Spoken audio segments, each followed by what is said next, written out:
Boa noite, sejam todos bem-vindos à Maratona de Debates Brasil Paralelo, edição especial Pátria Educadora. Meu nome é Lucas Ferrugem e eu estou aqui com os meus colegas Henrique Viana e Felipe Valerim. Depois da trilogia Pátria Educadora, que muitos de vocês assistiram de graça no nosso canal do YouTube, quem ainda não assistiu pode clicar lá, Brasil Paralelo Oficial, ou aqui, se estiver assistindo no YouTube, e assistir os 3 documentários gratuitamente. Cara, começou a chover e-mail e mensagem. E eu, agora... pessoalmente, recebi um monte de provocação. Tá, cara, legal isso que tu me apresentou, mas o que eu faço agora? E agora, cara, o cara falou assim, cara, tá destruída a educação brasileira, as escolas, a universidade, cenário muito ruim, difícil de conseguir obter resultado, né? E aí o pessoal começou a pedir, não, qual é a solução, qual é a solução? E a gente começou a falar... Próximos passos, né? Em diferentes níveis, né, Lucas? A gente não tem solução.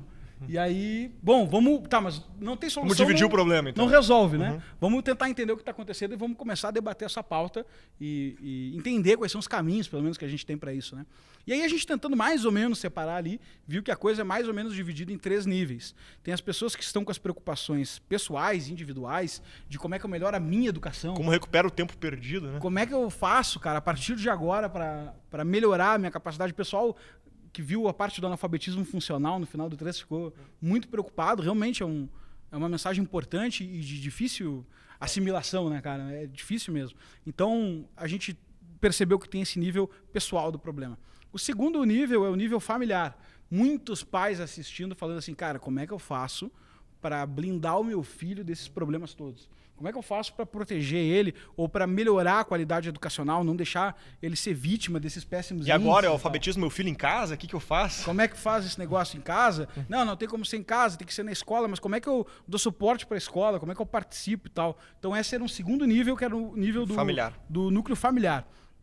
E tinha um terceiro nível de preocupação, que era o nível de preocupação política com o país. Galera mandando mensagem, tá, mas só um pouquinho, esse governo não vai fazer nada nessa alfabetização, não vai resolver o problema da BNCC, não vai... Como é que vai acontecer? O governo atual não está fazendo nada, como é que estão as propostas em cima disso? E aí a gente também percebeu que tinha um problema no nível Brasil política, né? E aí que surge também a necessidade aqui de abrirmos a primeira aula, certo? Porque... esse debate ele foi produzido para os membros patriotas, né? Você sabe, vocês estão nos acompanhando, sabe que nós temos uma campanha, né, com uma meta de novos membros assinantes, membros patriotas. Então esse já é um conteúdo direcionado para membros assinantes. Porém, com esse tema de políticas públicas, né, surge então a necessidade, a ideia nossa aqui de, bom, vamos abrir esse primeiro, então vamos colocar como primeiro, vamos começar pela política pública e vamos deixar esse primeiro aberto no YouTube, né? Que é um dos conteúdos exclusivos para quem se torna um membro patriota, né? Para quem assistiu o documentário Pátria Educadora, e para quem não assistiu também recomendo estar no nosso canal do YouTube gratuito, mas tem a versão completa, né? A versão estendida, que está dentro da nossa plataforma, que é exclusivo também para membros patriotas.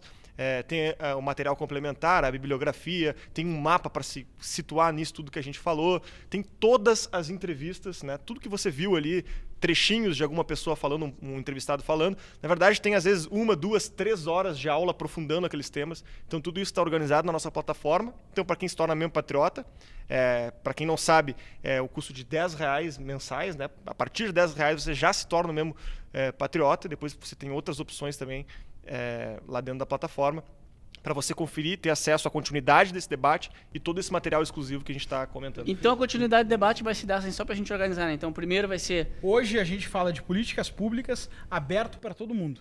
Todo mundo vai poder assistir. Pela importância do tema, pelos convidados aqui serem parte do governo, estarem aqui conversando conosco, expondo as políticas públicas, todo mundo vai assistir. A partir de amanhã é fechado. A gente vai continuar esses debates fechado dentro da plataforma de membros. Só tanto para Patriota quanto para Premium. Tá, e aí quais são os temas? E aí amanhã a gente vai falar de educação dos filhos, o papel da escola e da família. Vai ter a presença aqui da Sâmia Marzilli falando conosco, conhecida aí do pessoal, já mãe de 6 filhos, pediatra, e vai ter junto com ela o João Malheiro, participou, entrevistado do Pátria Educadora, e também é diretor do Colégio Porto Real, no Rio de Janeiro, doutor pela UFRJ em Educação, e já escreveu alguns livros na área. Eles vão estar discutindo como a gente pode conciliar a família e a escola nesse papel da educação dos nossos filhos, e para não deixar eles devendo nada para país de primeiro mundo. E o terceiro dia? E o terceiro dia a gente vai falar de autoeducação. Vamos falar, tá, autoeducação na prática, o que fazer, como é que eu recupero o meu tempo perdido. E aí a gente vai convidar os 3 professores queridos aqui da Brasil Paralelo, Thomas Juliano, Rafael Nogueira e Marcos Boeira, para contar basicamente como é que eles podem ajudar nas pessoas que querem começar a estudar, como é que eles podem compartilhar as dicas que eles usam para tornar o estudo mais fácil, a visão de mundo que estrutura essa dedicação de buscar informação, de quais são os resultados que isso traz para a vida pessoal e tal. Perfeito. Então, teremos aí, pessoal, importante lembrar só que todo esse conteúdo que a gente está comentando aqui, esse que o Lucas falou, os documentários que já foi assistido por milhões e milhões de pessoas que vão chegando agora, você pode ser um desses que está chegando agora aqui. Para quem não sabe, assim, a gente não recebe nenhum dinheiro público, a gente não tem nenhuma grande empresa por trás, não tem um grande financiamento. A gente tem, de maneira descentralizada, milhares de pessoas que decidem nos financiar, que entendem que esse conteúdo é importante, que querem que esse conteúdo chegue no número maior de pessoas, que querem que isso continue acontecendo. A gente depende desse financiamento. Então, se você ainda não é membro, gosta desse material, está acompanhando, entende que isso é importante, fica aqui o apelo mais uma vez, porque realmente é o que faz com que esse trabalho continue acontecendo e que cheguem mais pessoas. Né? Se você ainda está com dúvida com relação a isso, com relação à membresia Brasil Paralelo, entenda de forma objetiva que a membresia da Brasil Paralelo, ela faz com que você seja protagonista nesse processo nos financiando e, ao mesmo tempo, você passe por momentos de aprendizagem profundos, ou seja, na plataforma Brasil Paralelo a gente disponibiliza conteúdo. Com relação ao Pátria Educadora, materiais extras, bibliografias, mapas mentais, transcrição dos documentários, apostila, etc. As entrevistas completas, todas que foram feitas para o documentário, todos aqueles entrevistados que vocês viram lá, eles têm mais horas de conteúdo gravado, que não foram para o documentário. Está lá disponível para você.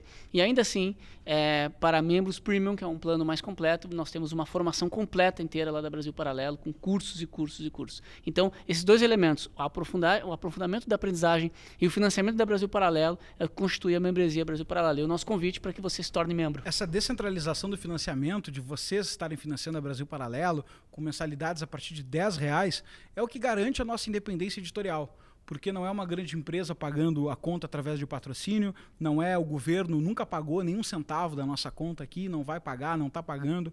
Então, isso permite que a gente seja totalmente independente na hora de produzir conteúdo e a gente só preste conta para você, que nos assina, que está aqui com a gente, que está comprando a batalha da Brasil Paralelo, em troca de conteúdo e financiamento desse conteúdo gratuito que você conheceu e que a gente leva para casa de milhões de brasileiros, disseminando ideias, valores, sentimentos, através dos valores em comuns dos valores em comum que nós temos com os nossos membros. Então, convido vocês a assistir todos os mais de 26 documentários da Brasil Paralelo, convido você a tornar-se membro patriota, caso ainda não seja, e conhecer todos os planos da Brasil Paralelo no site brasilparalelo.com.br. Vamos falar da pauta de hoje? Vamos falar da pauta de hoje, vamos começar o debate. Hoje nós vamos discutir os rumos da educação no governo Bolsonaro. E para tratar de uma pauta com uma importância dessas, a gente tem alguns convidados especiais aqui conosco. A começar, o primeiro deles, Carlos Nadalim, secretário de Alfabetização do Ministério da Educação. Ilona Betts Querrazi, doutora em Educação pela USP, pesquisadora de longa data do tema e muito comprometida com o assunto. E o Sérgio Santana, advogado especialista em Direito Educacional, 15 anos atuando nessa área e agora assessor especial do ministro Abraham. Os três não são só convidados, eles não só participaram do documentário, o Sérgio indiretamente nos auxiliando, o Carlos e a Ilona como entrevista, mas também foram peças fundamentais para a gente poder desenvolver o Pátria Educadora, e eu queria comentar um pouco o porquê agora aqui no começo, tá bom?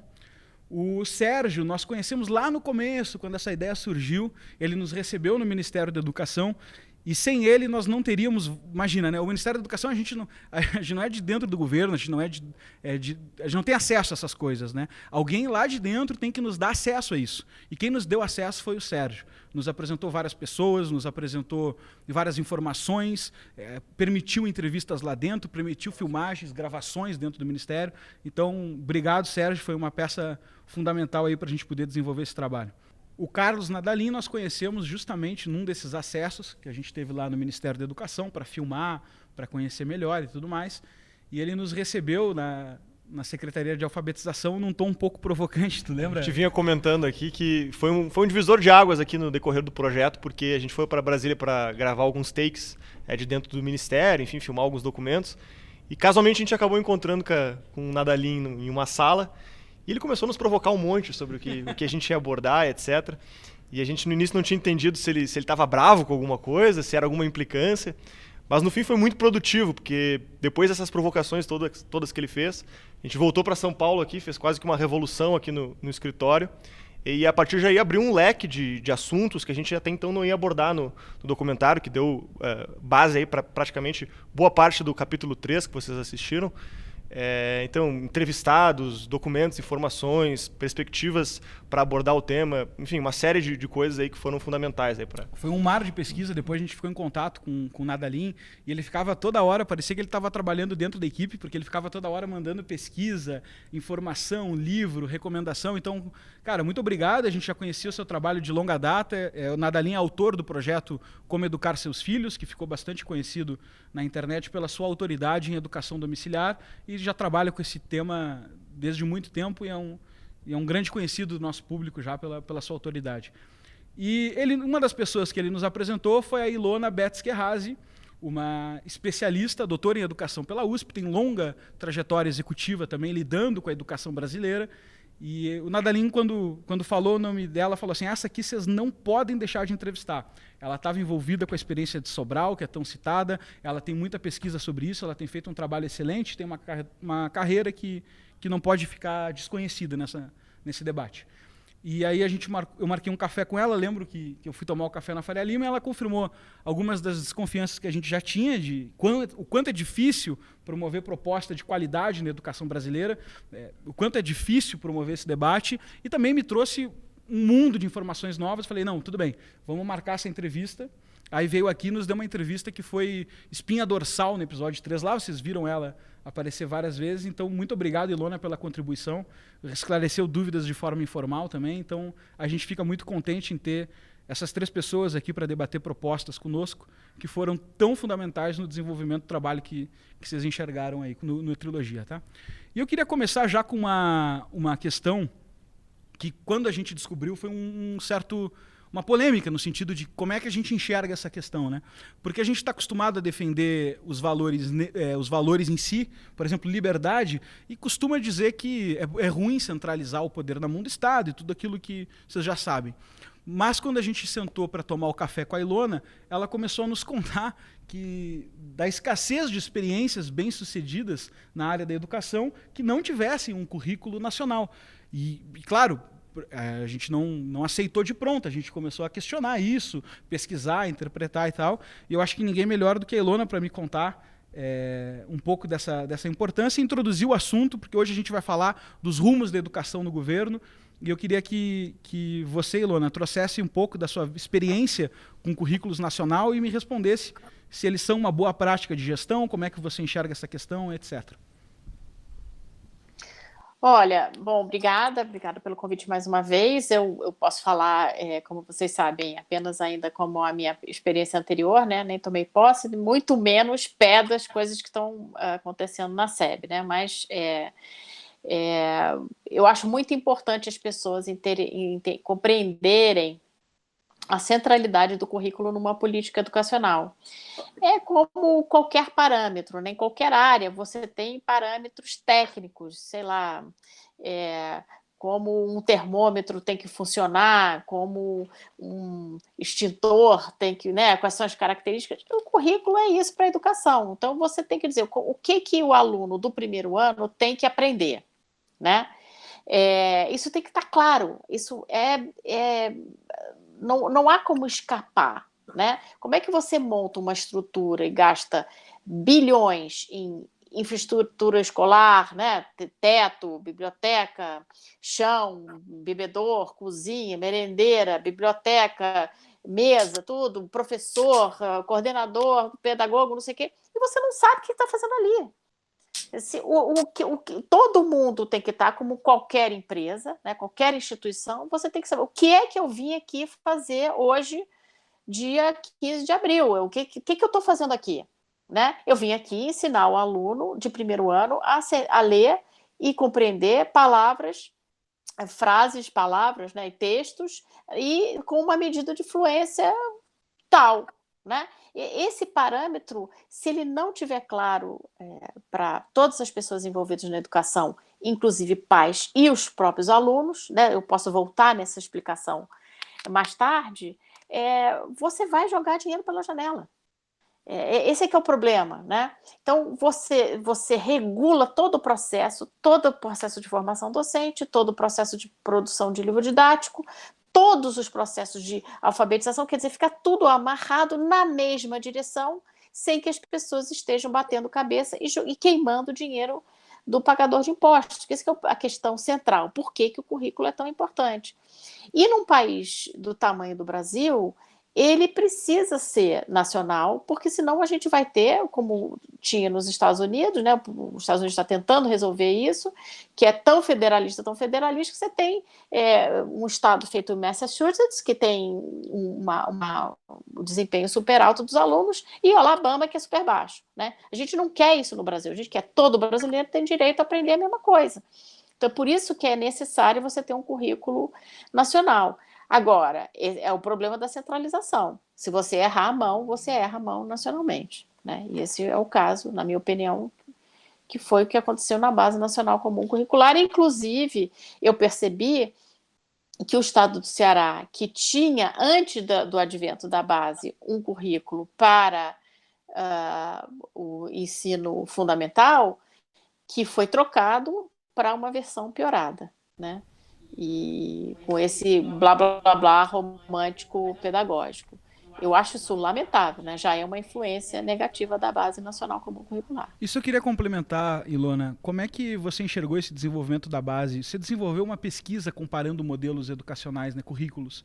Como é que você enxergou esse desenvolvimento? Qual é a sua avaliação final como pesquisadora do resultado do Brasil aí? A base, ela começou a ser feita, ela estava prevista na legislação há muito tempo já, e tinha uma resistência muito grande dentro do Ministério da Educação, exatamente pelo poder regulatório que tem um currículo, né? Fica tudo muito mais às claras. Uma base nacional, né? Um currículo, na verdade, porque a base é um currículo, né? Ou deveria ser. Ele traz luz para os processos todos que eu mencionei, né? E havia uma resistência muito grande e criou-se um movimento pela base que começou a fomentar isso, porque assim, as ONGs precisam achar seus nichos de relevância, né? Então, nasceu esse movimento que não tinha a menor noção do que estava fazendo, né? Então, você tinha um MEC resistente, né? Uma ONG querendo promover um movimento pela base sem entender nada do assunto, né? E a maioria das pessoas que estavam envolvidas naquilo não pararam para estudar. Elas não estudaram a estrutura. O documento é um documento técnico. Se ele não seguir uma determinada estrutura, uma determinada lógica, ele não serve para nada. Então, a base, ela é um avanço em relação ao que não tinha, mas ela é, sem dúvida nenhuma, uma grande perda de oportunidade, né? Um custo de oportunidade de ter gastado todo aquele dinheiro para fazer um documento que não serve ao planejamento de sala de aula como deveria servir, né? Então, assim, 90% do texto da base você não aproveita nada. É um texto que não quer dizer nada. Você pode ler aquele texto e não chegar a nenhuma conclusão, não conseguir melhorar em nada o planejamento, nem a avaliação, nem a produção de livro, nada. Então, competências e habilidades que estão descritas ali, é melhor ter aquilo do que não ter nada, né? Mas para o esforço brutal que foi feito, é uma perda de tempo enorme. Legal, Ilona. E recomendo até para quem estiver nos assistindo e ainda não assistiu e quiser compreender mais sobre a BNCC, a Base Nacional Comum Curricular, assistir o 3º episódio da trilogia Pátria Educadora, chamado Guerra contra a Inteligência. Você encontra gratuitamente aqui no YouTube. E eu queria linkar isso com Carlos Nadalim, nosso secretário de alfabetização, porque na sua gestão foi desenvolvido o Plano Nacional de Alfabetização, foi feita essa ação, né? Eu queria que você explicasse para a gente como é que ele entra nessa estratégia de currículo comum e o que ele apresenta relacionado às pesquisas que vocês fizeram, o que foi esse documento, por que a gente tem que prestar atenção nele? Bom, boa noite a todos, muito obrigado pelo convite, Lucas, é uma honra estar aqui, sobretudo depois do lançamento desse 3º episódio, que para mim deveria ser o primeiro, né? Muito bem montado, não estou desmerecendo os demais, mas realmente o 3º é o ápice para mim. A Secretaria de Alfabetização, ela surge, então, ela é uma secretaria nova.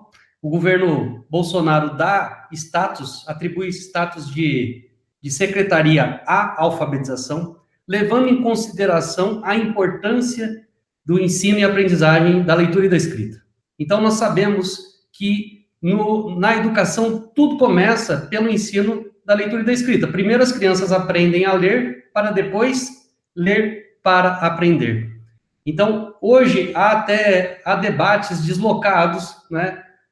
Damos muitas vezes atenção a discussões relativas a conteúdos que são inapropriados para crianças que estão na pré-escola, no ensino fundamental, no ensino médio, mas não consideramos os dados a respeito do desempenho em leitura de nossas crianças, de nossos jovens. Hoje nós sabemos que 55% dos alunos do terceiro ano do ensino fundamental têm conhecimento insuficiente em leitura. Eles ficam nos níveis 1 e 2 da escala de proficiência da ANA, a Avaliação Nacional da Alfabetização, que agora se transformou em SAEB segundo ano, certo? Então, veja, o problema, a alfabetização é um problema muito grave no Brasil, e aqueles municípios que começaram a melhorar o desempenho educacional começam com a alfabetização, com o ensino da leitura e da escrita. Eles começam corrigindo isso.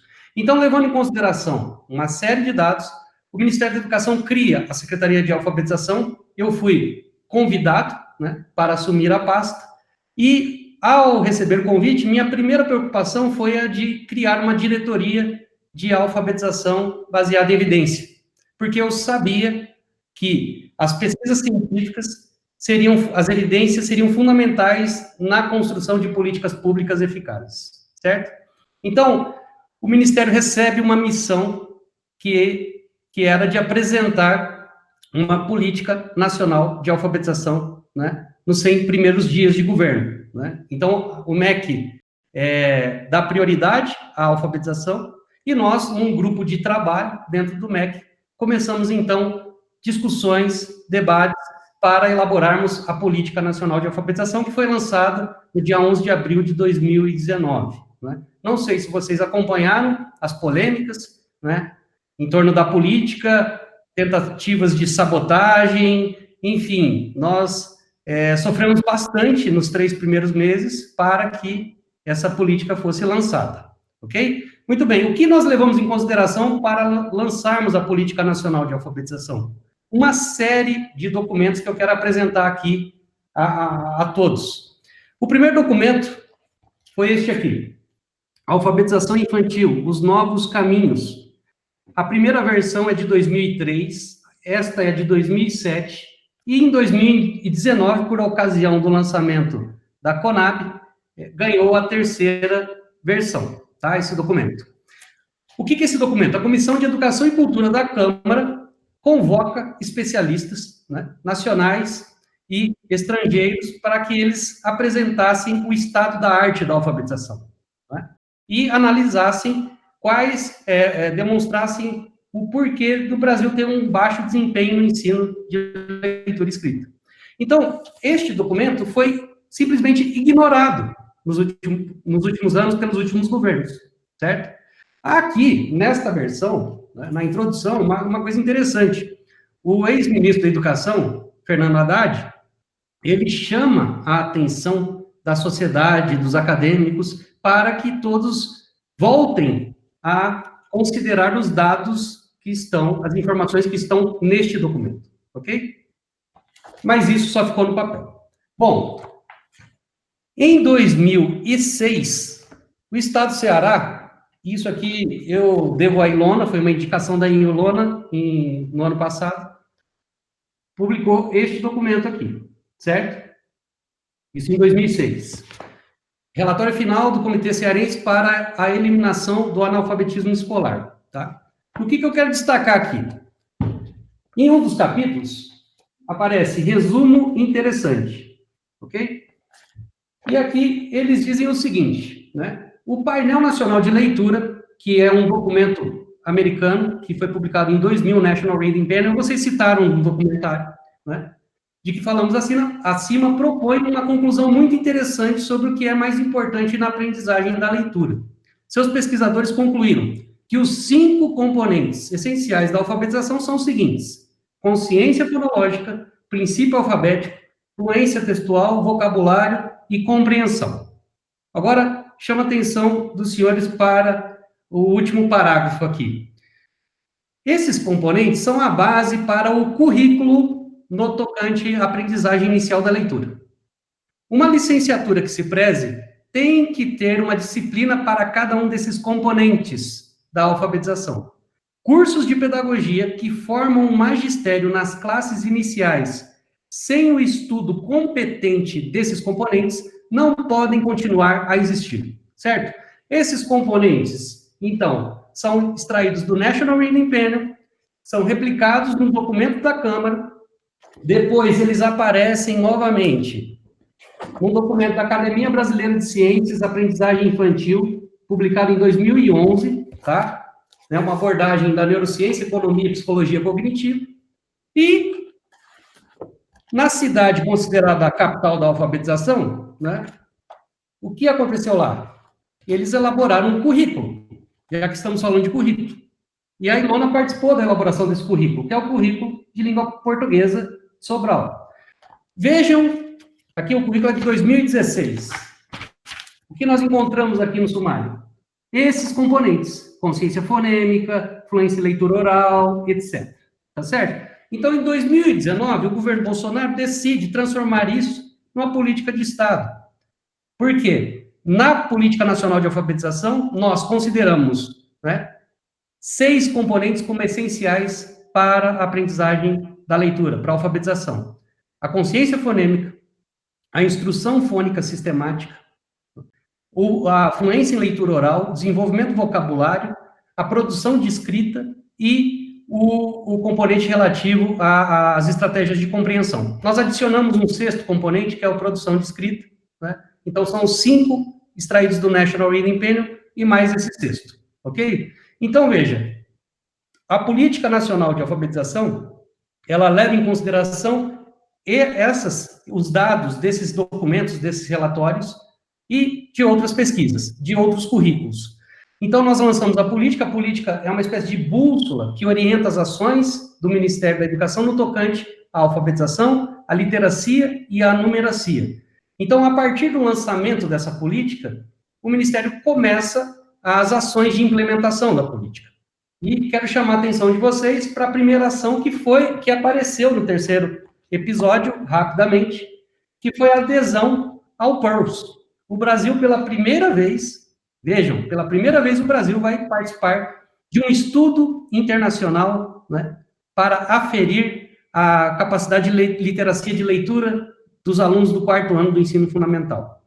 O PIRLS é uma espécie de PISA da leitura para alunos do ensino fundamental. São alunos do 4º ano do ensino fundamental, entre 9 e 10 anos, porque a instituição responsável pela elaboração desse estudo considera que é nesse momento que precisamos saber se as crianças consolidaram a aprendizagem da leitura. Eu não estou me referindo aqui à alfabetização, tá?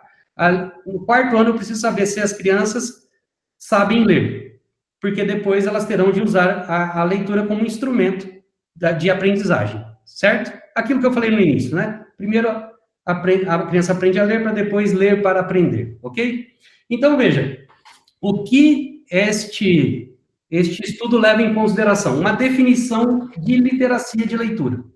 O que é a literacia de leitura? É a capacidade de compreender e processar formas de linguagem escrita requeridas pela sociedade ou valorizadas pelo indivíduo. As formas de linguagem escrita requeridas pela sociedade são os textos informativos, que podem ser contínuos ou descontínuos. E a linguagem escrita valorizada pelo indivíduo são os textos ficcionais, as obras ficcionais. E vocês destacaram isso também no documentário. Os dados do PISA mostram que os leitores de obras ficcionais têm um desempenho em compreensão textual, né, superior aos leitores de obras não ficcionais, né? Vocês até colocaram ali, né, uma tabela, um gráfico para demonstrar isso. E o Pearls também prova isso, porque há questionários que são respondidos por alunos, pais, diretores, coordenadores, e ao analisarmos os resultados desses questionários, constatamos também isso, que aquelas crianças, né, cujos pais cultivam práticas de literacia em casa, de leitura em voz alta, são as mesmas que têm um desempenho superior no teste, ok? Voltando, você tem uma definição de literacia de um lado, aí são duas as finalidades, então, de leitura avaliadas pelo Pearls. A primeira, eu destaquei, são os textos informativos. Segunda, as obras ficcionais. E o Pearls, então, levando em consideração essas duas finalidades da leitura, avalia 4 processos gerais de compreensão de leitura. A primeira capacidade, o primeiro nível da escala de proficiência do Pearls é o seguinte: a criança precisa demonstrar que é capaz de localizar e extrair informação explícita de textos, ok? O segundo nível da escala de proficiência exige que a criança demonstre que é capaz de fazer inferências diretas, não é? Porque não adianta você localizar uma informação explícita, porque as relações entre os elementos do texto dependem de habilidades que estão no leitor, ok? Os elementos estão ali explícitos, mas as relações não, ok? Então, a criança precisa provar que é capaz de fazer inferências diretas. Depois, no terceiro nível, a criança que já extraiu informação explícita, provou que é capaz de fazer inferências diretas, ela tem que ser capaz de interpretar o texto. O que significa interpretação aqui? Eu chamo a atenção de vocês, porque no Brasil fala-se muito que os alunos não são capazes de interpretar textos, ok? Tá, mas uma coisa é compreender textos, outra coisa é a interpretação textual. A interpretação textual depende da compreensão, ok? Então, o Pearls, no segundo nível da escala, nos 2 primeiros níveis, quer saber se as crianças são capazes de compreender textos. Depois você passa para a interpretação, porque agora você vai conectar, né, os elementos textuais com aqueles conhecimentos que o leitor possui, ok? Por fim, o último nível da escala de proficiência do Pearls é a análise e avaliação daquilo que foi lido. Ou seja, você que compreendeu e interpretou, agora pode emitir um juízo a respeito do texto, certo? Então, vejam que no Brasil tudo é invertido, né? As estratégias de ensino da leitura e da escrita, né, tendem a levar as crianças a todo instante à emissão de um juízo, não é assim? Mas nós precisamos cuidar das estratégias de compreensão, de interpretação. E para que tudo isso aconteça, a alfabetização é fundamental. Então, essa foi a primeira ação de implementação da Política Nacional de Alfabetização. Agora, Carlos, pelo que eu entendi, então, essa avaliação ainda não foi implementada, certo?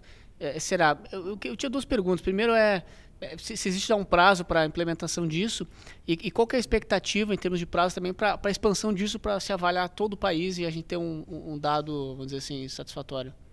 Ok. A Ilona, ela pode explicar com mais detalhes, né, porque ela conhece muito bem, né, o PISA, tá?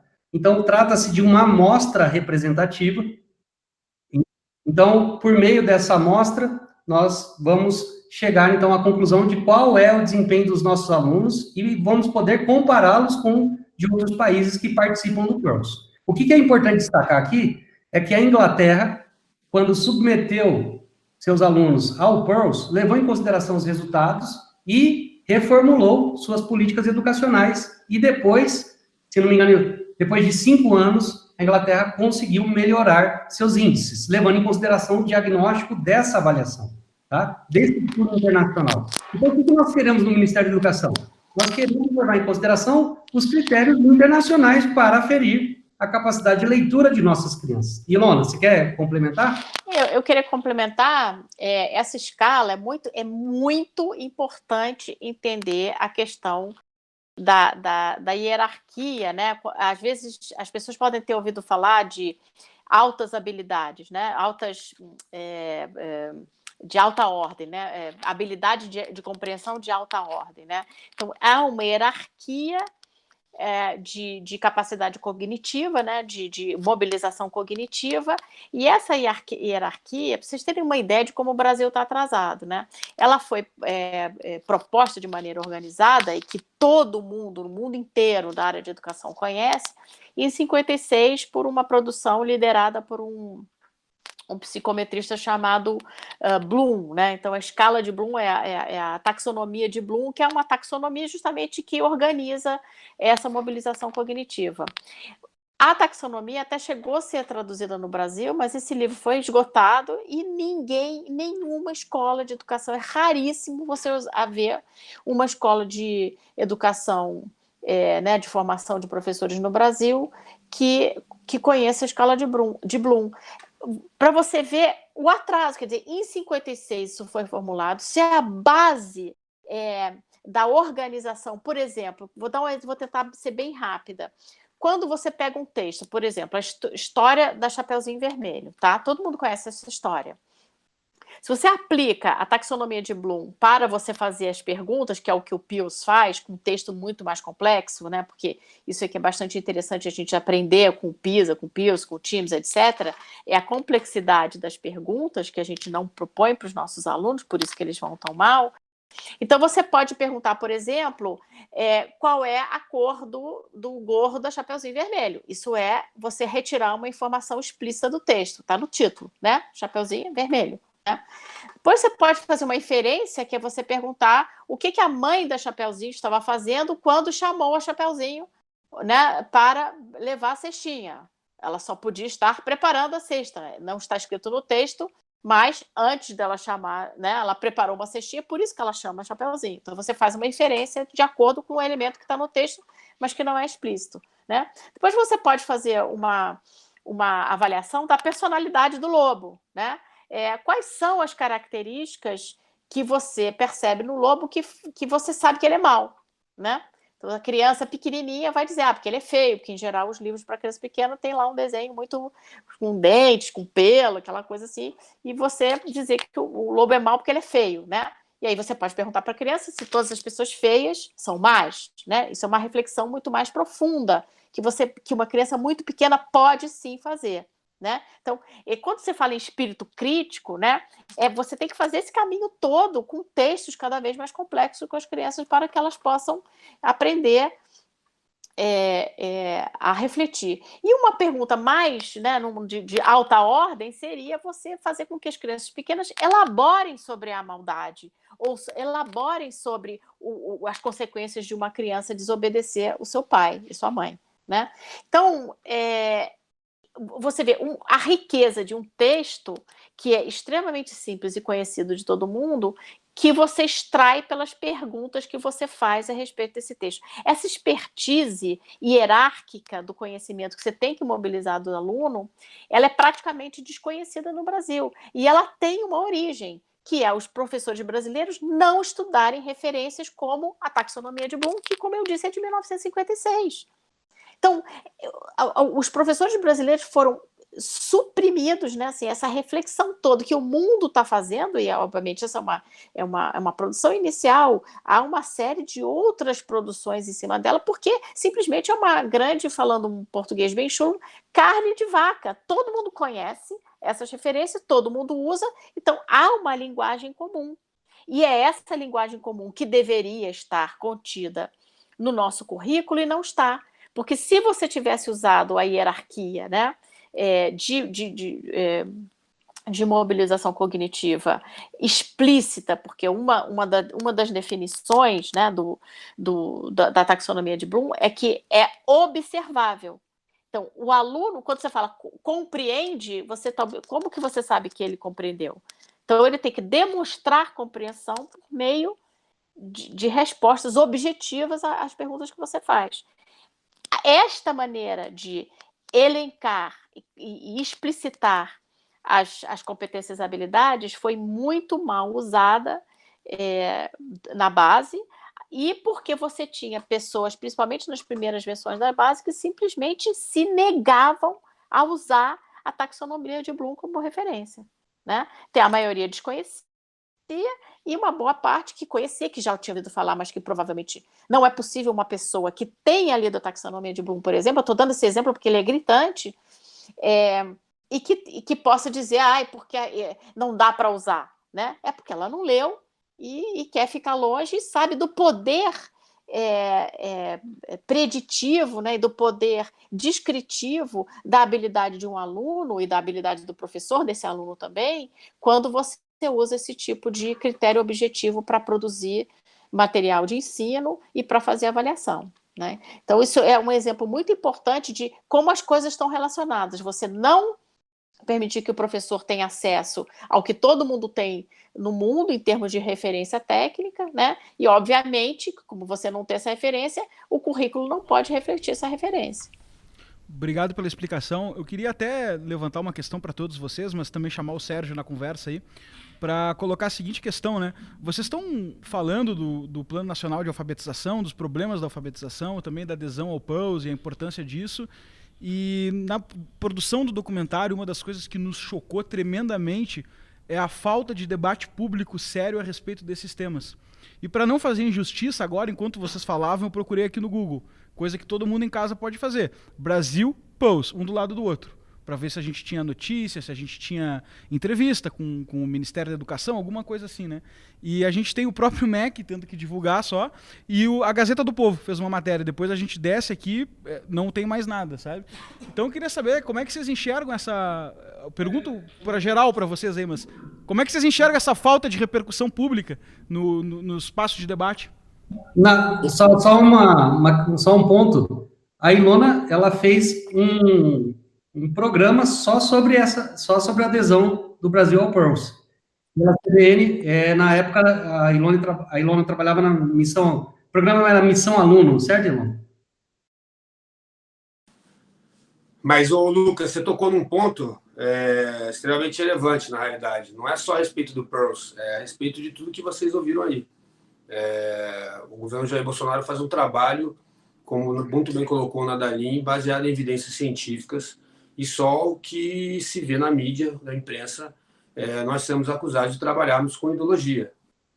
O nível dos dois secretários que estão aí falando hoje no live demonstra a preocupação do governo em trabalhar, eu acredito, pela primeira vez na história, uma ênfase dentro da educação básica, de verdade, ou seja, um real investimento na educação básica, para mudar a realidade que vocês expuseram de maneira muito boa no documentário, mas é evidente, a luta dos interesses envolvidos nesse mundo da educação, e principalmente da grande mídia e da grande imprensa, para efetivamente minar todos os esforços do governo. Então, não só o PIRLS, as outras medidas.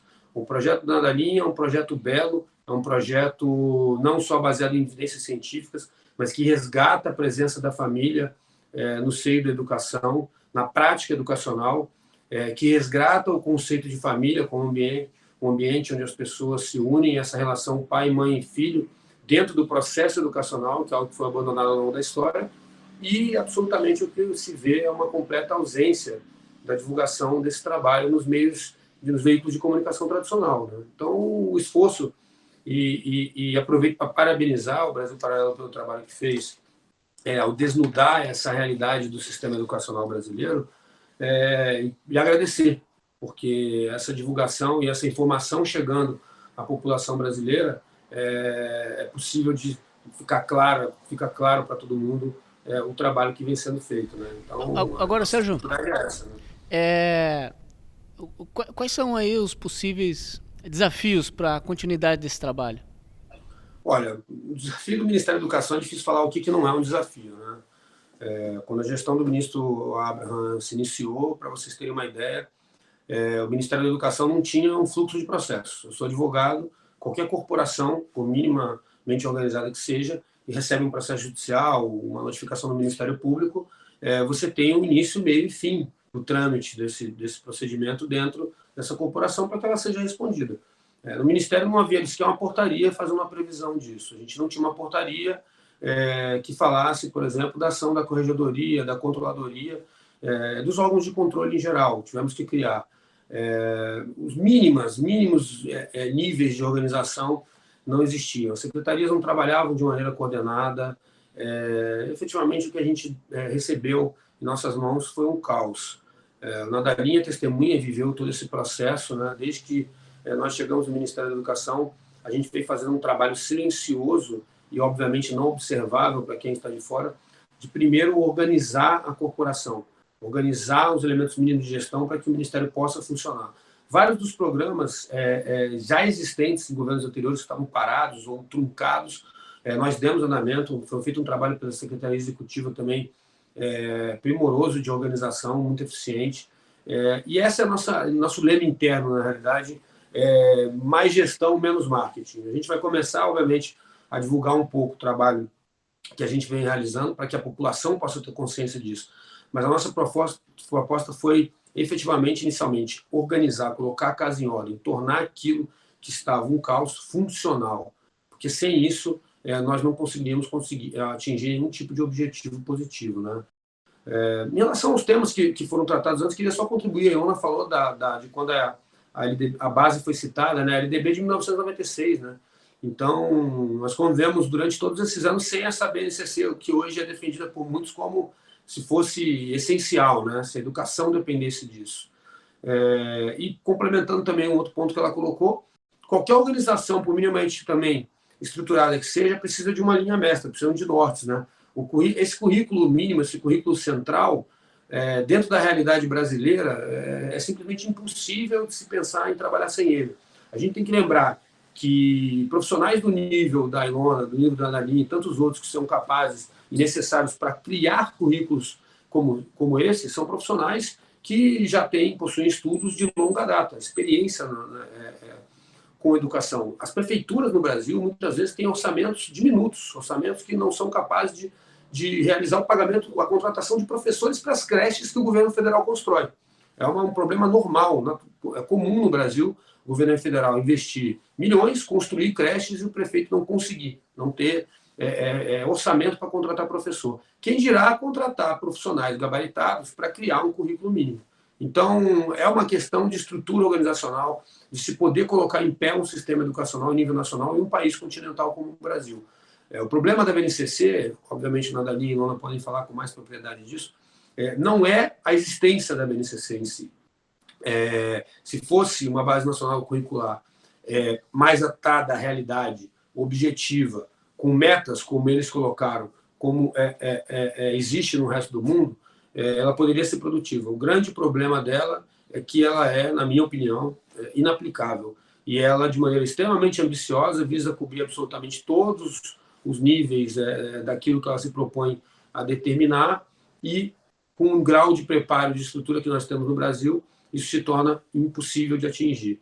Além, obviamente, do farto conteúdo ideológico que o documentário de vocês expôs, né? Então, acho que a questão brasileira ela é, ao mesmo tempo, um problema mais profundo, mas as soluções são mais simples. Basta a vontade política da nossa parte e o povo está efetivamente do lado do governo Jair Bolsonaro e lutar conosco para que essas medidas cientificamente comprovadas sejam aplicadas.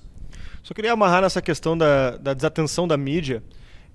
O Nadalim citou ali a Conab, mas eu imagino que a maioria das pessoas não deva saber do que se trata isso. Se pudesse explicar um pouco melhor para nós, Nadalim. Sim, então a primeira ação de implementação da política foi a adesão ao PEARLS. No segundo momento, nós anunciamos então a primeira Conferência Nacional de Alfabetização Baseada em Evidência, CONAB. Em agosto, contamos com a participação do ex-ministro de Portugal, Nuno Crato, que proferiu uma palestra brilhante e ele falou muito sobre currículo. O tema da palestra, se não me engano, é começar no começo, e o começo é o currículo. Cara, já vou te atrapalhar no começo aqui, conta pra gente quem é o Nuno Crato, porque você nos contou quando a gente esteve lá, e acho que vale esse intertexto aqui do trabalho que foi feito em Portugal e tal. Então, a Ilona é amiga do Nuno Crato, participou da Conab em outubro, em um dos simpósios, ela tratou o tema foi evidentemente currículo, né, abordado por ela, e o Nuno Crato, ele nessa palestra, que está disponível no site do Ministério da Educação, ele conta um pouco do histórico da educação em Portugal e dá, evidentemente, destaque ao período em que ele atuou, o que podemos chamar de era nunocrato.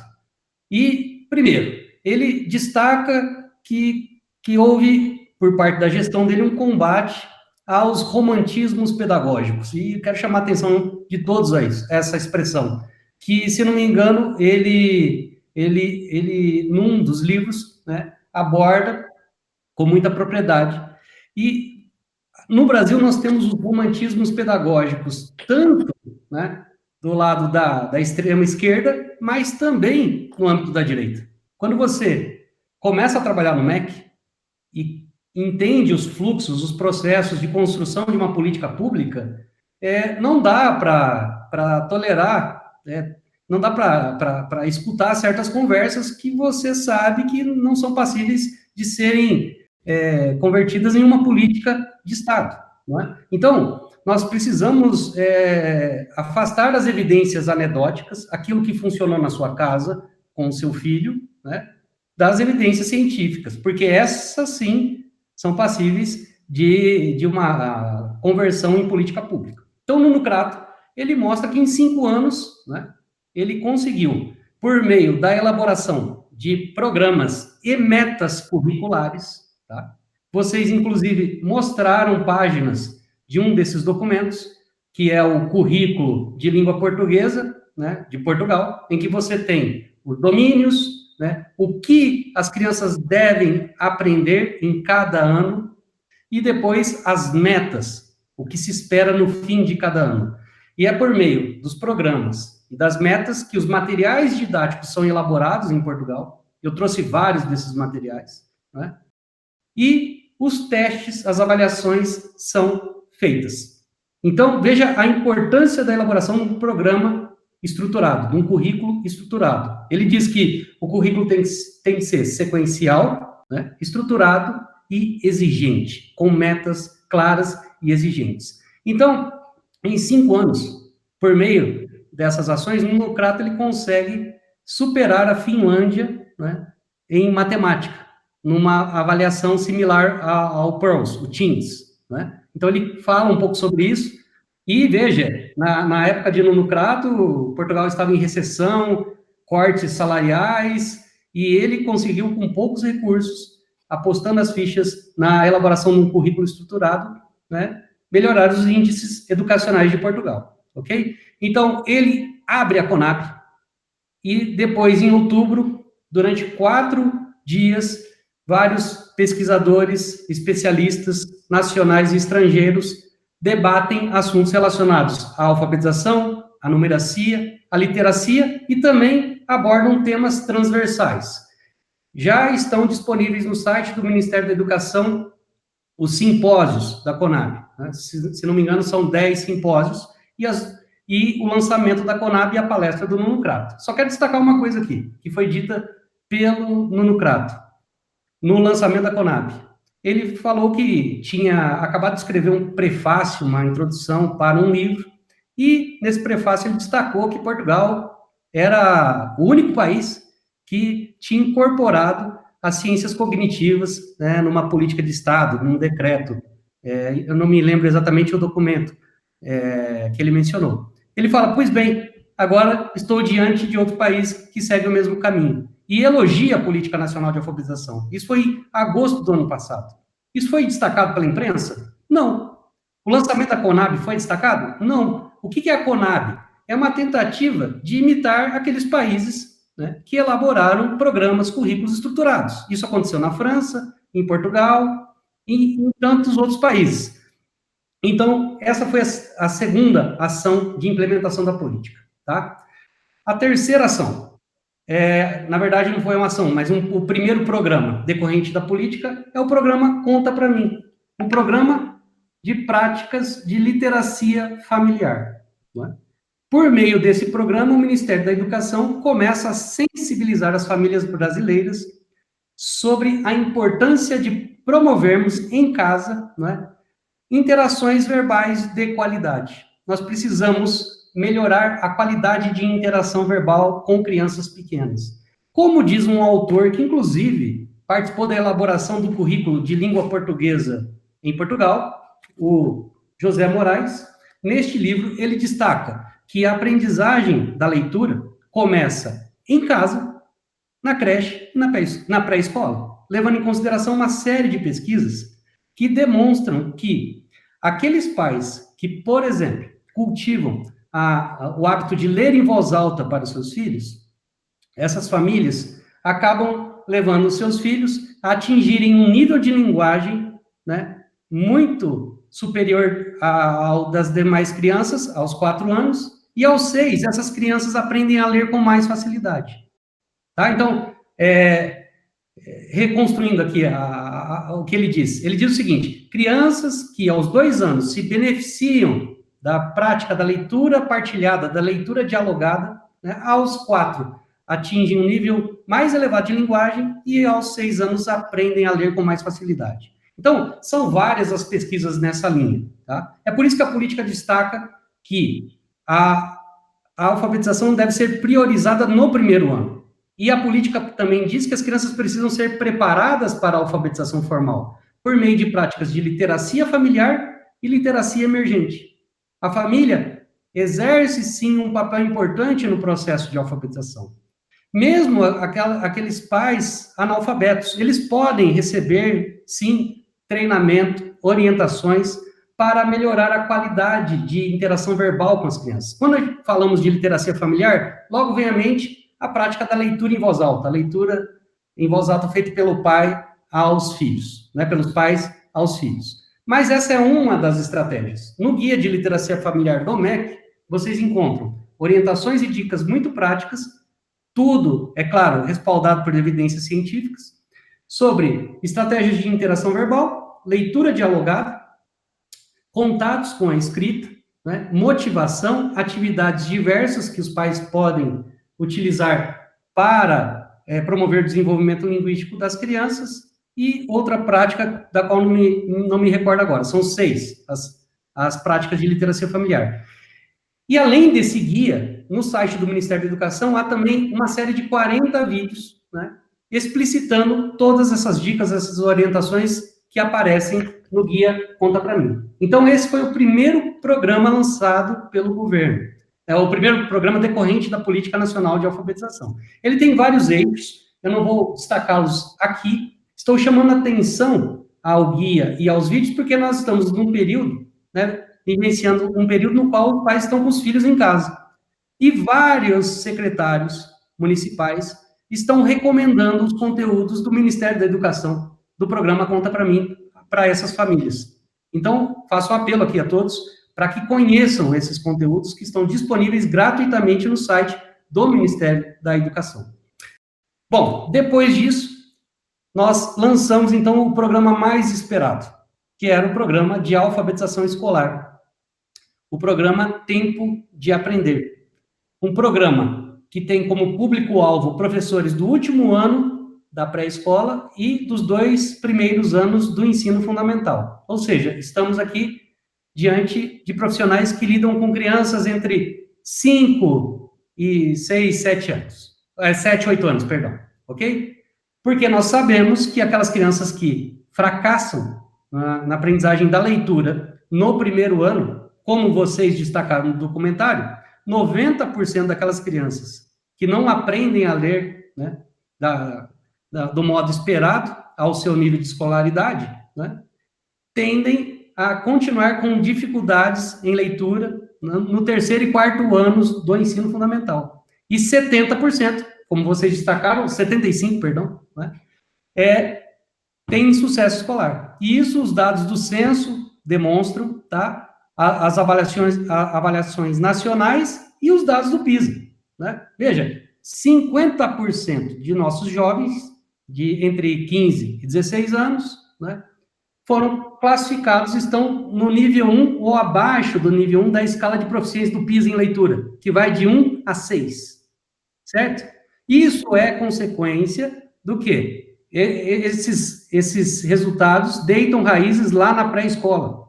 Okay? Então, o MEC hoje tem à disposição conteúdos para as famílias, para os professores da pré-escola e para os professores dos primeiros anos do ensino fundamental. Só para concluir, dentro do programa Tempo de Aprender, há uma ação que é a formação continuada em práticas de alfabetização. E há uma versão online dessa formação, há um curso online dessa formação.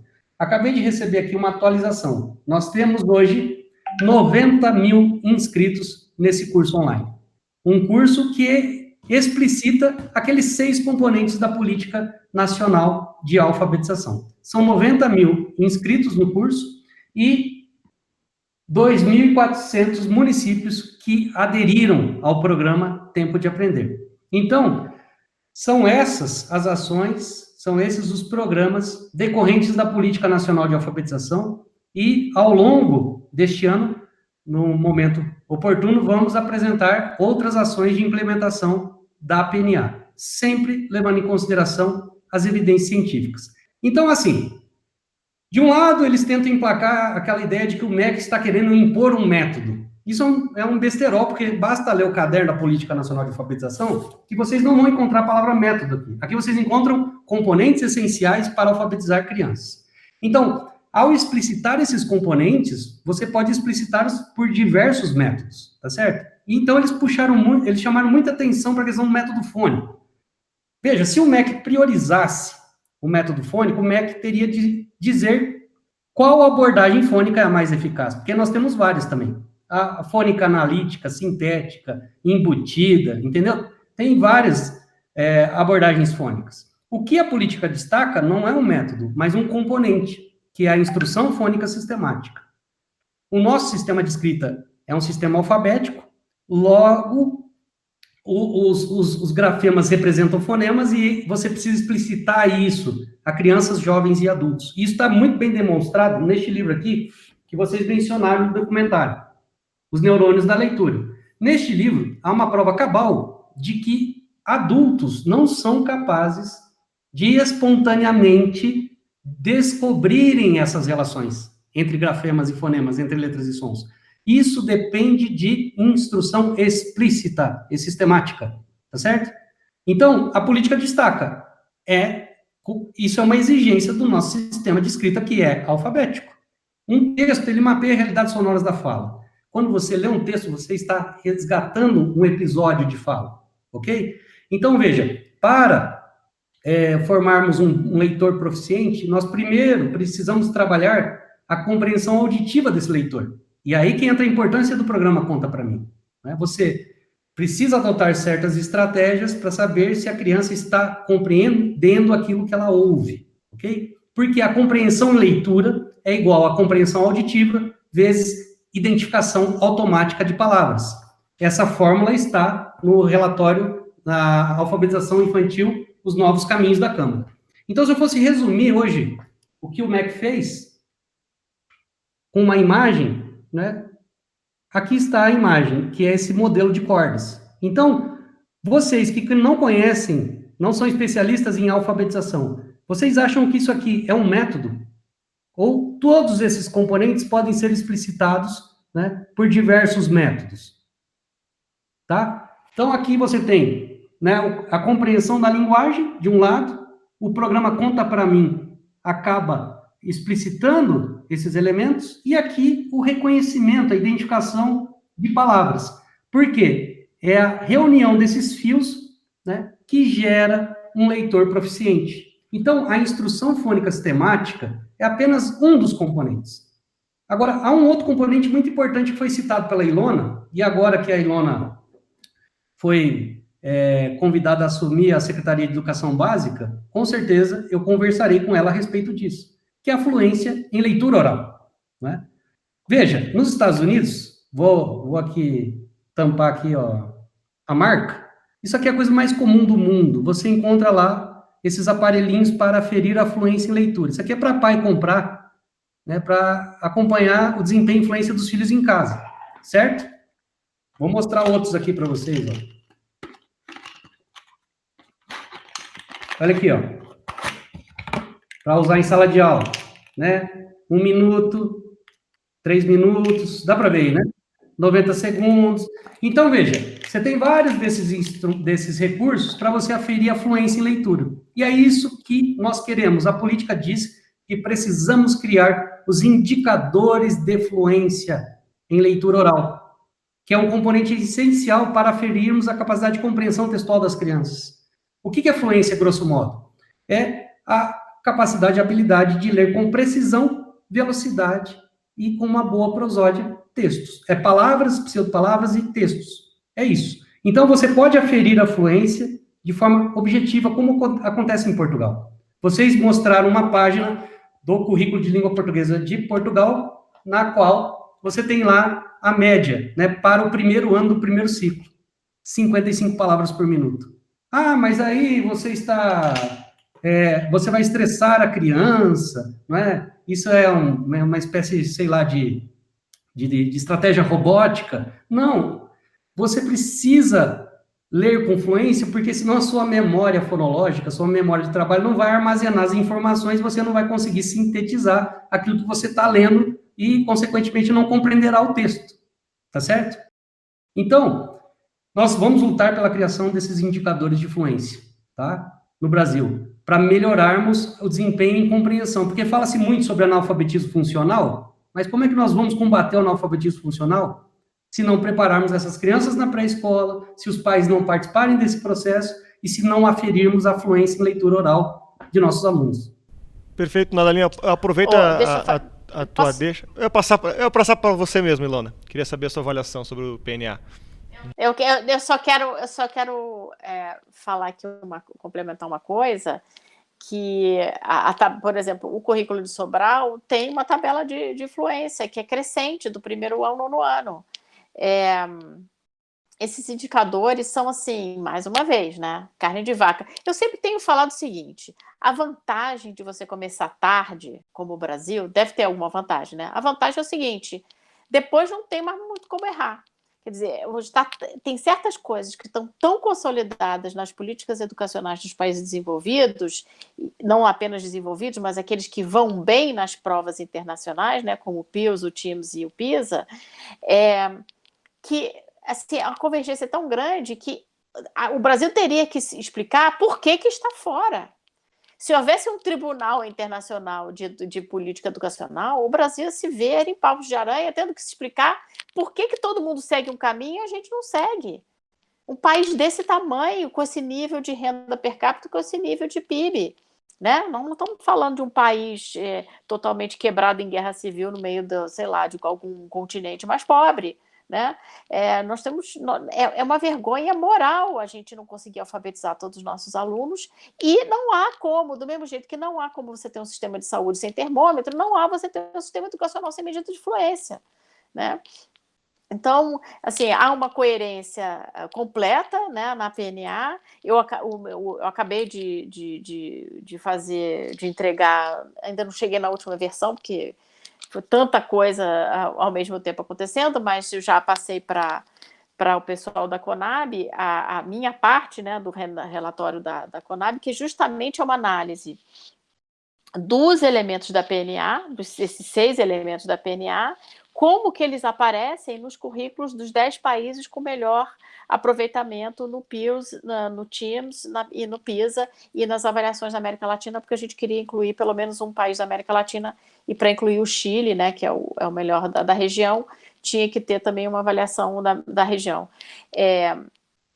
E aí, nesses países, né, você tem Reino Unido, você tem Austrália, tem o Hong Kong, Singapura, Canadá, é recorrente, cada um descreve de uma maneira diferente, mas esses elementos são absolutamente recorrentes nos currículos, em geral, nacionais. Tem o caso da Finlândia, que no currículo nacional não é tão claro, mas que depois há uma recomendação para que apareça nos currículos subnacionais.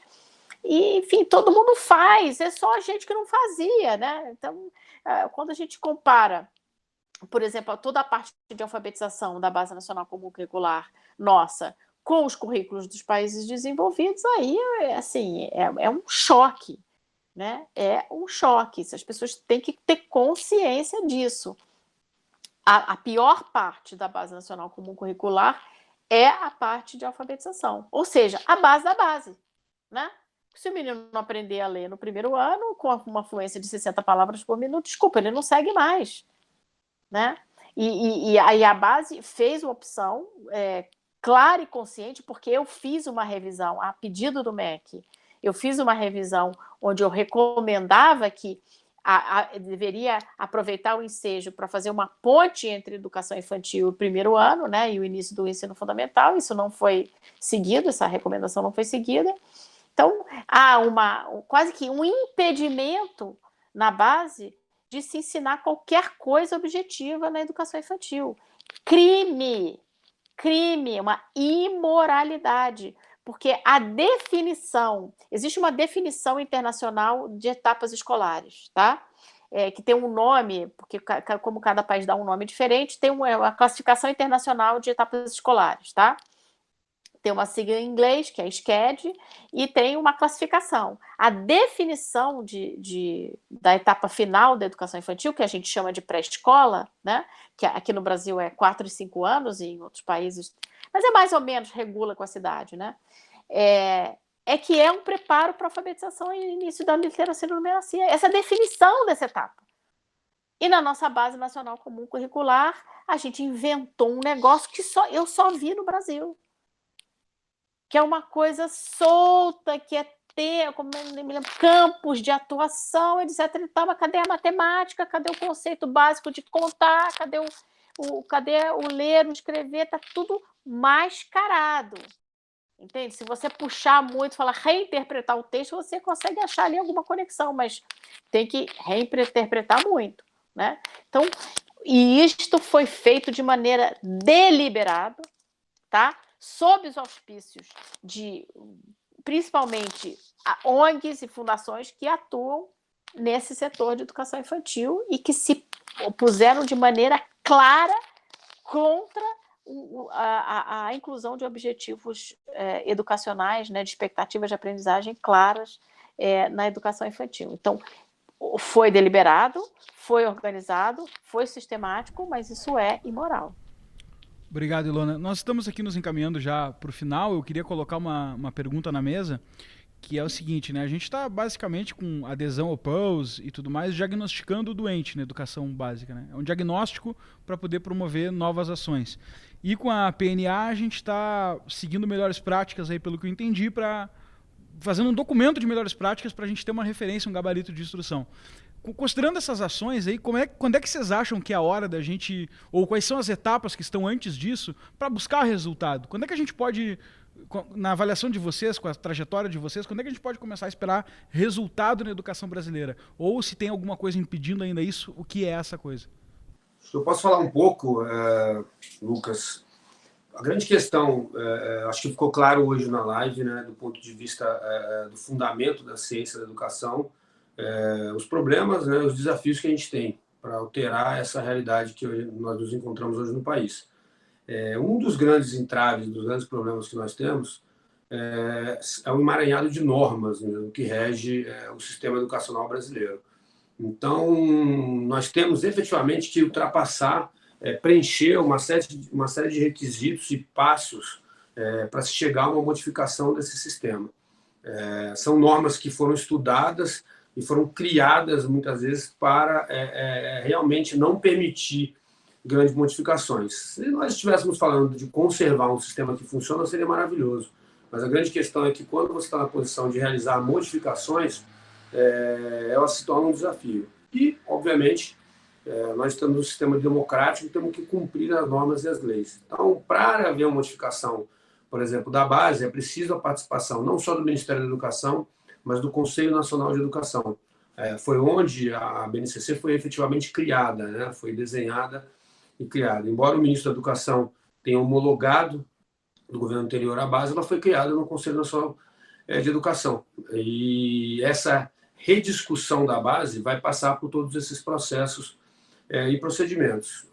Há, do ponto de vista político também e prático, um outro problema. Ainda que uma grande questão que a Ilona colocou foi que a base ela é fluida, ela não é objetiva. Agora, você imagina um texto que não é objetivo, que não demonstra claramente, né, quais são os objetivos e quais são as metas a serem atingidas, por exemplo, e o caminho a se trilhar para isso, sendo aplicado no Brasil inteiro. Então, vocês imaginem como que é a aplicação de uma base nacional curricular que não é objetiva, né? Não caracteriza e coloca de maneira clara as metas a serem atingidas, num país de dimensões continentais como o Brasil. É muito difícil. Tem uma outra questão que é legal, constitucional, e que é da natureza do nosso sistema educacional, que é o fato de que na base, tanto na alfabetização quanto no ensino fundamental, a competência para a oferta do ensino é dos estados e dos municípios. O MEC, na realidade, é o grande indutor de políticas, mas o MEC não tem, efetivamente, a competência e a possibilidade de forçar os estados e municípios a cumprir essas políticas. A Constituição Federal preconiza, lá em cima, em suas normas, e a LDB também trata, que o ensino básico vai ser realizado uma combinação entre a União, os estados e os municípios, uma parceria. E isso é importante as pessoas se conscientizarem, porque, por mais que o Nadalim e a Ilona realizem um trabalho primoroso no Ministério da Educação, criem políticas extremamente eficientes, é justamente na vontade dos governadores e dos prefeitos de implementar essas políticas que reside o sucesso desses programas, né? E sem, efetivamente, que a população apoie esses programas e que os governadores e os prefeitos sejam sensibilizados a isso, dificilmente nós vamos alcançar essa melhora que você apontou. Então, o governo federal está realizando o seu papel. O governo Jair Bolsonaro está colocando os melhores profissionais possíveis para elaborar essas políticas e fazer um esforço gigantesco de colocá-las em prática. Mas nós vamos precisar da colaboração e do apoio de todos os cidadãos para isso. Eu queria só aproveitar aqui, a live se tornou uma aula, né, de ciência da educação, mas queria chamar um amigo meu aqui rapidinho, só para participar. Acho que vocês conhecem, Lucas, ele um pouquinho aí, e ele é fã de vocês aqui, vai aproveitar para dar uma bagunçada na live e agradecer a vocês. Só para dar... Eduardo. Primeiro os marmanjos de lado, dar as boas-vindas à Ilona, né?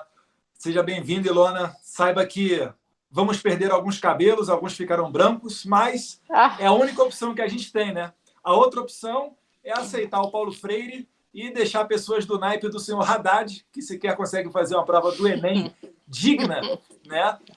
Assumam a condução do nosso país. E Nadalim, poxa, sem comentários, está fazendo uma revolução, um trabalho que para muitos pode ser silencioso, mas a gente sabe que esse, para mim, na minha opinião, Nadalim, é o trabalho mais fundamental, o trabalho mais caro que a gente tem, tá na educação e principalmente na educação fundamental, né? O ministro Abraham nunca escondeu que ele inverteria essa pirâmide, então ele deixaria o protagonismo de fora das universidades, não desmerecendo, mas incrementando sim na parte fundamental, que é o que está certo em qualquer lugar do mundo, né? A gente teve uma viagem juntos em que conhecemos um pouquinho de Taiwan, Coreia do Sul e Japão, com o então deputado federal Jair Bolsonaro.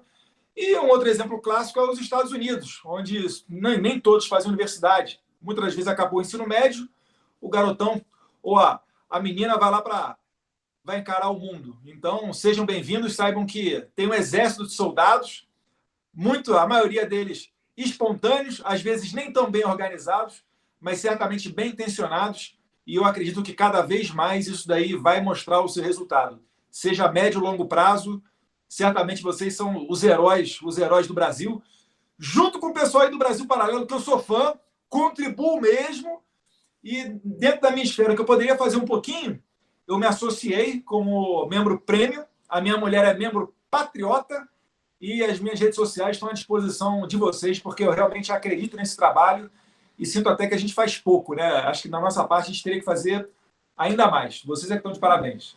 Obrigado, Eduardo, pelo reconhecimento. Aí a gente acompanhou que você fez uma divulgação intensa aí ao longo do lançamento. A gente fica muito agradecido, muito honrado aí pela confiança, né? Obrigado.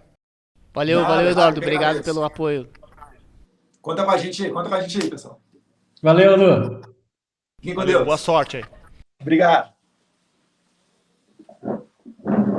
Nadalim, quer complementar alguma coisa sobre os desafios para a gente buscar os próximos resultados? Rapidamente, Claro. assim, tem a desconfiança que talvez para alguém que está nos assistindo possa ter ficado um pouco de dúvida. como a gente fala um monte de siglas aqui, né? O PNA, que foi apresentado pelo Nadalim, e a BNCC, que é a Base Comum Curricular, que a gente apresenta no documentário, são coisas diferentes, né? Pelo que eu entendi, né? Me corrija se eu estiver errado, o PNA ele é um anexo que trata especificamente do tema da alfabetização. A BNCC que a gente apresenta lá, que tem esses problemas de subjetividade dos indicadores e de problemas ideológicos, enfim, a gente está falando de outro documento aí, né? Me corrija se eu estiver errado, é isso mesmo? Perfeito. A PNA, a Política Nacional de Alfabetização, é uma política de Estado instituída por um decreto presidencial que tem um escopo bastante amplo, e agora a Secretaria de Alfabetização, em parceria com a Secretaria de Educação Básica e as autarquias do MEC, né, está implementando essa política. Eu queria só chamar a atenção de vocês para outro assunto importante antes de finalizarmos a nossa conversa. Eu vi que no fim da trilogia, vocês abordaram a questão da educação literária, certo? E em Portugal, tudo começa com um plano nacional de leitura, né, para que os portugueses adquirissem hábitos de leitura. Você gera primeiro uma espécie de aculturação para depois, né, lançar mão dos mecanismos de alfabetização. E eu queria destacar isso. Como é possível você criar uma política pública levando obras clássicas para a rede pública de ensino? Então, lá no currículo de Portugal, há um domínio, no currículo de língua portuguesa, que é o domínio educação literária.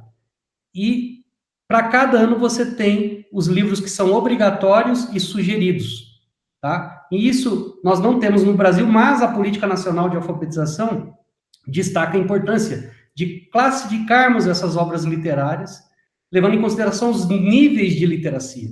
Porque fala-se muito sobre leitura dos clássicos, mas uma criança que está aprendendo a ler, ela pode ler quais clássicos? Aqui está no segundo ano, no terceiro. Nós precisamos classificar essas obras. E eu quero demonstrar a importância do que a Ilona falou, né, de um currículo estruturado, dando o exemplo de Portugal, que possui um currículo estruturado de língua portuguesa, com domínio educação literária e com sugestões para cada ano, né? E eu trouxe de Portugal esses livros. Okay? Então vejam o que as crianças em Portugal leem no primeiro ano. Aqui, primeiro ano. Tá aparecendo aí? Uhum. Tá aparecendo. Ó. Segundo ano.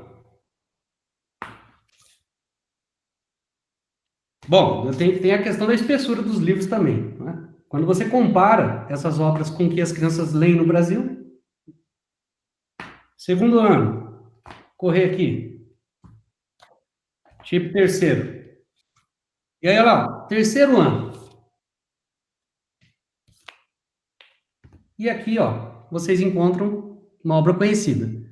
Isso aqui é livro para aluno de terceiro ano em Portugal. Agora eu pergunto a vocês, se os nossos jovens, né, que fazem o PISA estão lendo obras como esta aqui. Então, é possível. Tudo depende de um currículo estruturado, da convocação de especialistas e não de ideólogos. Eu sou taxado, né, pela imprensa como um ideólogo, tá? Mas desde que comecei meu trabalho no MEC, eu só consulto especialistas, tá? Na área. Eu entendo de alfabetização, mas não levei para o MEC minhas experiências particulares. Eu preciso realmente, né, fundamentar tudo que eu faço ali. Então, conversas com a Ilona e outros especialistas. Então, veja a importância da criação de um currículo, de um programa estruturado, porque isso influencia a elaboração de materiais didáticos, né, obras literárias e as avaliações, consequentemente, a formação de professores. Então, eu apresentei isso porque o Pátria Educadora termina, né, com essa questão das obras ficcionais.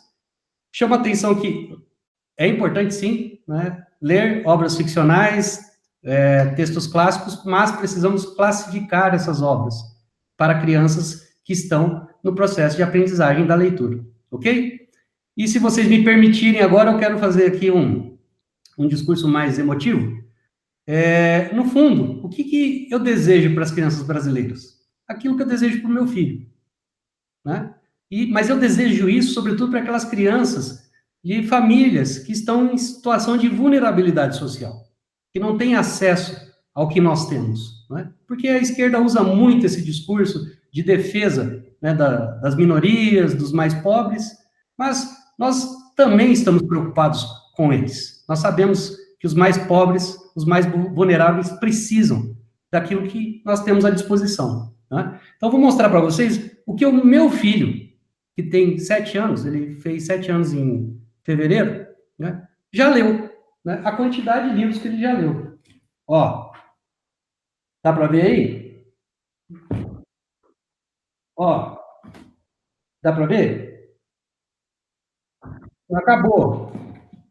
Fora os que eu leio para ele. Então, veja, é isso que nós queremos para as crianças brasileiras, entendeu? É isso aqui, ó. É isso. Então, essa é a quantidade de livros que uma criança é capaz de ler. Então, no Ministério da Educação, nós não subestimamos a capacidade de nossas crianças, que estão na pré-escola e nos primeiros anos do ensino fundamental. Então, nós não vamos defender políticas que acham que as crianças não são capazes de ler tudo isso aqui. Veja, ele adora ler, porque ele aprendeu a ler. Então, fala-se muito que a criança não gosta de ler, não tem interesse pela leitura. A gente gosta daquilo que a gente sabe, né, Nadalim? Exato. Uma criança que anda todo dia de bicicleta, né? Ela vai e cai, rala o joelho, né? Sei lá, rala o cotovelo, vai querendo andar de bicicleta? É evidente que não. Então, o gosto pela leitura nasce pela observação de pais que cultivam esse hábito, de professores que gostam de ler, mas o gosto pela leitura depende do domínio de certas habilidades, da automatização dessas habilidades, tá certo? Então, a partir do momento que a criança tem uma boa consciência fonológica, consciência fonêmica, conhece as relações entre letras e sons, domina as regras do código ortográfico, começa a ler com fluência, essa criança começa a devorar naturalmente livros, ok? Então, em nenhum momento aqui vocês se depararam com um discurso de defesa da leitura de certas obras, de certos títulos. Nós estamos na Secretaria de Alfabetização querendo que as crianças aprendam a ler, tá certo? Essa é a finalidade das nossas ações, ok? Então, eu faço esse apelo a todos.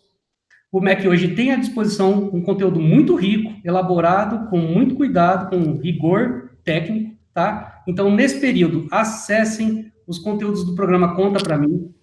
São 40 vídeos, um guia de literacia familiar, com várias dicas. Por exemplo, a Ilona fez aqui uma descrição de como elaborar perguntas para saber se uma criança está compreendendo ou não textos. No guia de literacia, você tem tudo isso detalhado nessa defesa de uma educação de qualidade.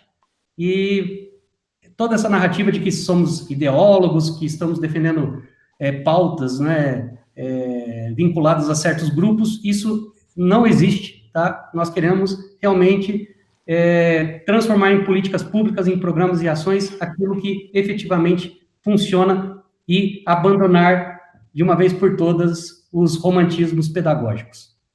Obrigado, Nadalim. Eu vou fazer aqui minha... Eu quero, antes de você fazer essas considerações finais, queria que você começasse respondendo uma surpresa que a gente teve desde o documentário, né? Que nós, quando gravamos a entrevista aqui, gravamos pela sua trajetória e tudo mais, depois nós recebemos através da mídia a notícia de que você seria nomeada secretária da Educação Fundamental, Educação Básica, no Ministério da Educação. Eu queria saber, só para tirar a dúvida aí do pessoal, se essa informação procede, como é que é, se é verdade isso aí, como é que tá isso? Não, procede.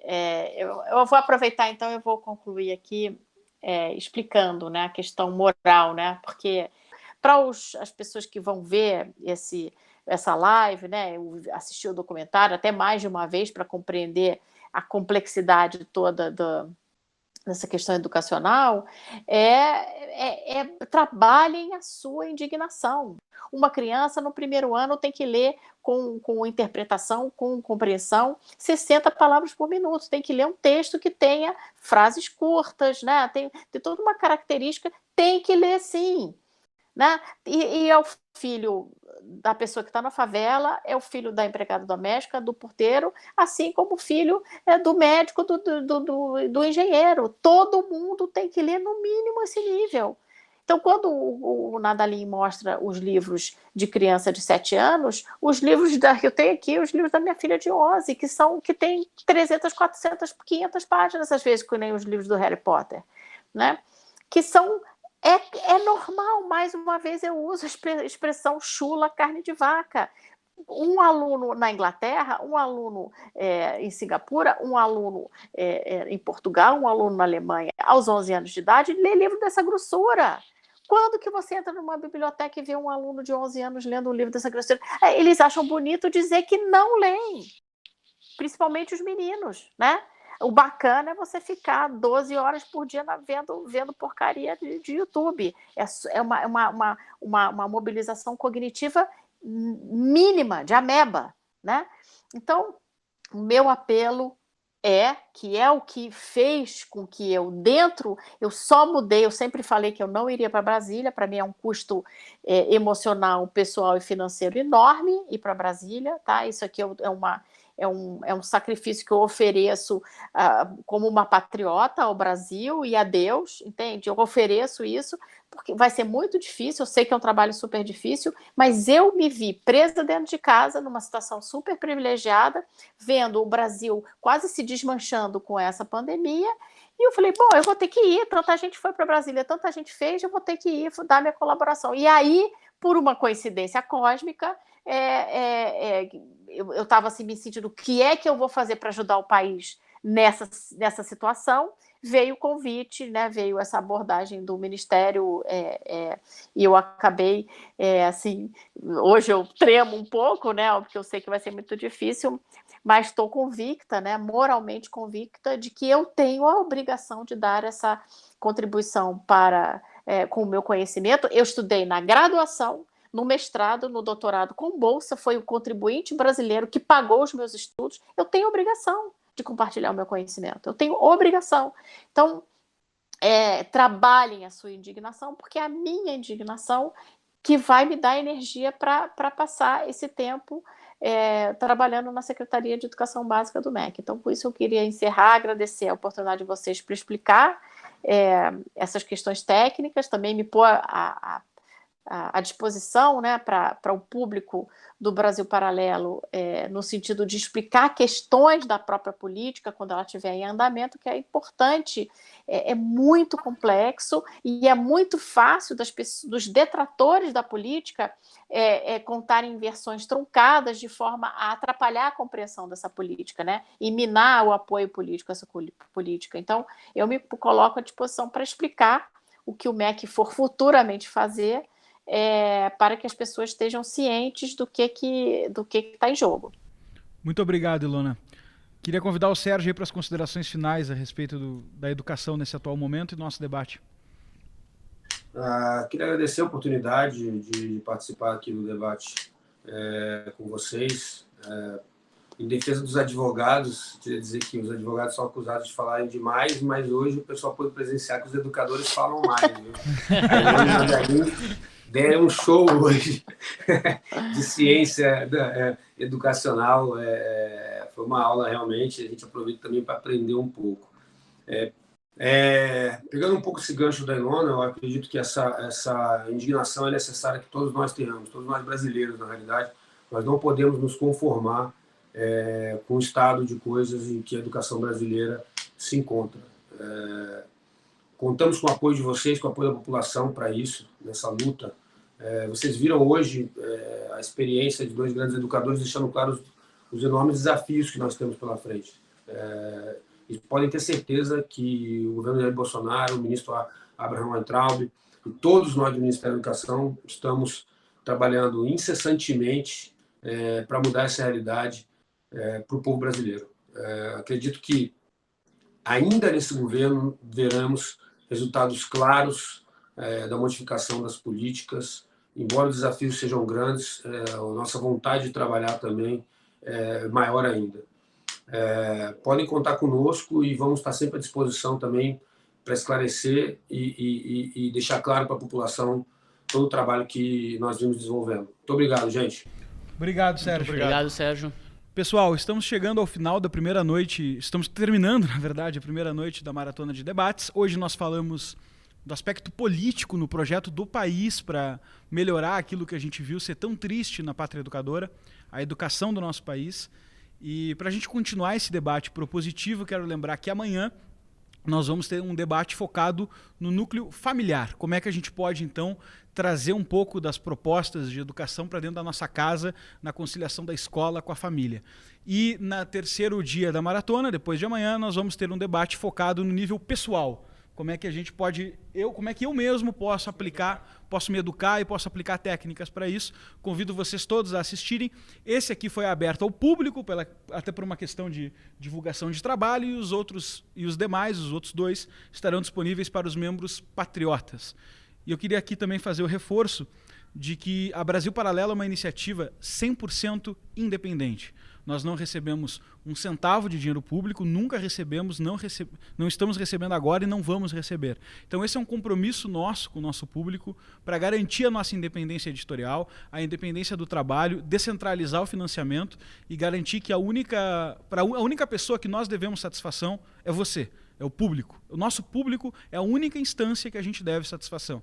E só é possível fazer isso, só é possível o Brasil Paralelo existir e dar voz para várias pautas como a gente dá, por causa dos membros, em função, só é possível o Brasil Paralelo dar voz para pautas que a gente dá, em função dos membros que financiam o nosso trabalho, que acessam o conteúdo exclusivo. Eu queria aqui deixar o meu muito obrigado a todos os membros patriotas que atenderam esse chamado que a gente está fazendo, participaram da Brasil Paralelo, com R$10 começaram a participar da Brasil Paralelo, acessaram o material exclusivo, 40 minutos extra de conteúdo da trilogia Pátria Educadora, guia complementar de estudos, mais de 40 entrevistas, que só até 30 de abril vai levar, porque seria só no plano premium, mas a gente precisa achar uma grande quantidade de membros nesse período, então a gente vai dar bastante benefício. A gente botou 40 entrevistas que nem são entrevistas, são aulas, né? Porque a gente só provoca um ponto e as pessoas falam ali grandes conhecimentos, entrevistas de mais de 1 hora.